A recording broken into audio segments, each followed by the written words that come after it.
Dès le début de la vie, nous apprenons à croire, pas seulement en des faits, mais en des idées, des règles, des vérités implicites que personne ne remet vraiment en question. Ces croyances structurent notre manière de penser, de décider, d'interagir avec les autres. Elles donnent du sens, créent de la stabilité, réduisent l'incertitude. Mais il y a un paradoxe. Beaucoup de ces vérités ne sont pas entièrement vraies. Elles sont simplement acceptées. Non pas parce qu'elles sont exactes, mais parce qu'elles sont utiles. Le cerveau humain ne cherche pas la vérité absolue. Il cherche l'équilibre, la cohérence, la sécurité. Et pour maintenir cet équilibre, il accepte, et parfois même crée, des illusions. Le mythe de l'effort récompensé. Depuis l'enfance, une idée revient constamment. Travailler dur mène au succès. Cette croyance structure l'éducation, le travail, les objectifs de vie. Elle semble logique, presque morale. Mais la réalité est plus complexe. Deux personnes peuvent fournir le même effort et obtenir des résultats complètement différents. Facteurs sociaux, opportunités, environnement, timing, beaucoup d'éléments échappent au contrôle individuel. Alors pourquoi cette idée persiste-t-elle ? Parce qu'elle donne du sens à l'effort. Sans elle, travailler deviendrait incertain, voire absurde. Le cerveau humain ne cherche pas la vérité absolue. Il cherche l'équilibre, la cohérence, la sécurité. Et pour maintenir cet équilibre, il accepte, et parfois même crée, des illusions. L'illusion du contrôle. Nous avons tendance à penser que nous sommes à l'origine de nos choix, que nos décisions sont conscientes, rationnelles, maîtrisées. Mais une grande partie de nos comportements est automatique, influencée par des habitudes, des émotions, des contextes sociaux. Même des décisions importantes peuvent être guidées par des facteurs invisibles. Fatigue, environnement, biais cognitifs. Pourtant, le cerveau reconstruit une histoire cohérente après coup.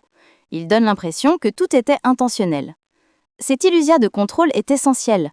Sans elle, le sentiment d'instabilité et d'impuissance deviendrait difficile à gérer. Le masque social. Dans les interactions quotidiennes, chacun joue un rôle. On ajuste son comportement, ses paroles, ses réactions. On filtre ce que l'on pense réellement. Dire exactement ce que l'on ressent en permanence créerait des tensions constantes.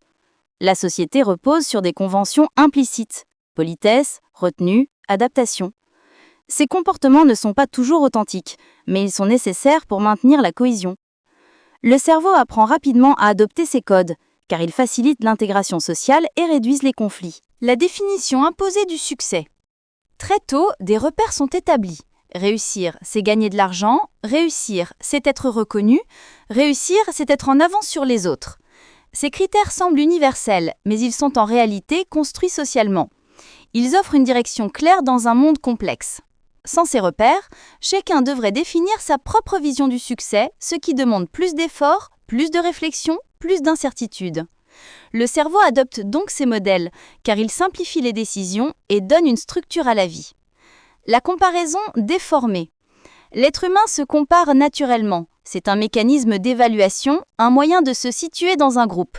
Mais aujourd'hui, cette comparaison est amplifiée. Les images, les réseaux, les récits mettent en avant des versions optimisées de la réalité.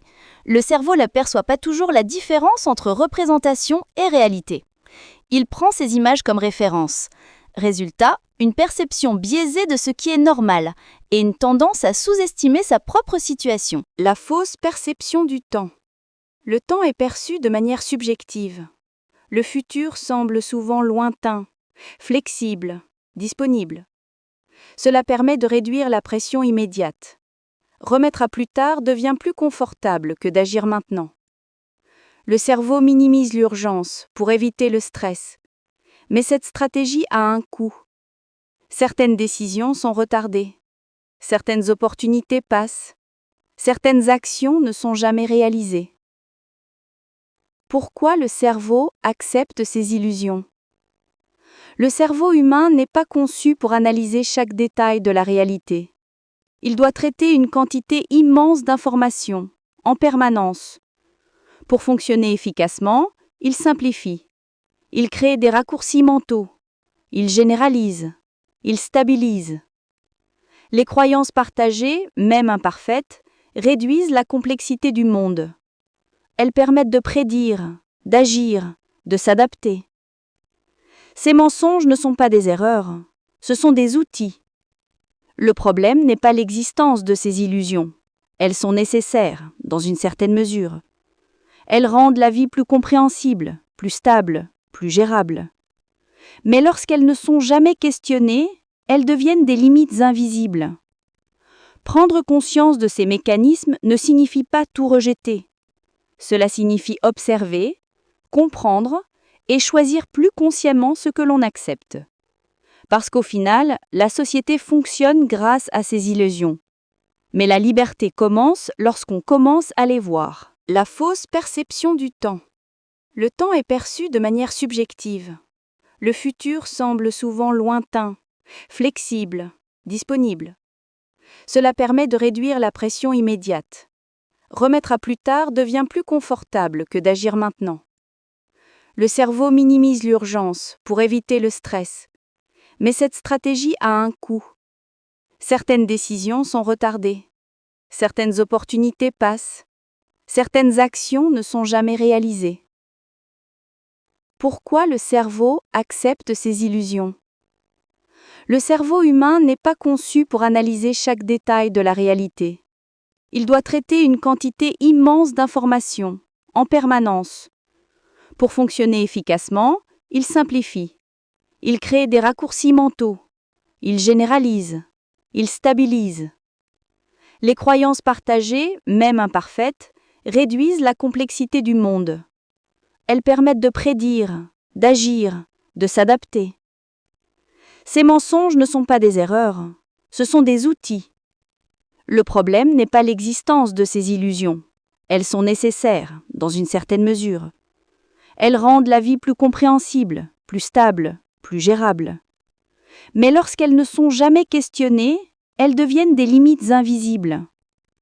Prendre conscience de ces mécanismes ne signifie pas tout rejeter. Cela signifie observer, comprendre et choisir plus consciemment ce que l'on accepte. Parce qu'au final, la société fonctionne grâce à ces illusions. Mais la liberté commence lorsqu'on commence à les voir.